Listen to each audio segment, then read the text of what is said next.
Kita buat jahat sebab iblis hasut. Iblis engkar perintah Allah. Dia iblis tu dia hasut siapa pula? Biarlah sebab tu suruh mari tengok. Betul tak? Mu lapar perut tengah hari pukul berapa makan nasi?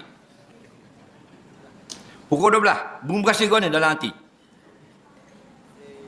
Bapa nak pergi makan nasi. Siapa suruh? Ada orang suruh?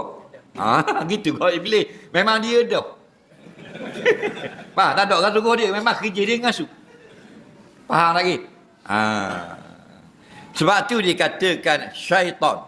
Syaitan ini dua. Minal jinni wal insi. Jenis manusia ada, jenis jin ada.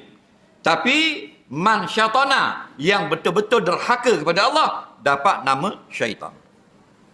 Bukan orang suruh dia. Dia pala haliang. Dia pala haliang tak ada orang suruh. Okey, sebab dia lah pengarah, CEO, naja dalam bagang benda jahat. Office boy pergi cubit, pergi bandar beli barang, siapa suruh? Khani suruh. Khani siapa suruh? Gawar suruh. Gawar siapa suruh? Timalang pengarah khabar. Timalang siapa suruh? Pengarah yang suruh. Dah pengarah, ketua pengarah Kuala Lumpur. Ketua pengarah siapa suruh? Menteri suruh. Menteri ada dia, paling haliang. Faham lagi? Jadi syaitan siapa yang hasut dia? Dak dia natang dah. Soalan seterusnya.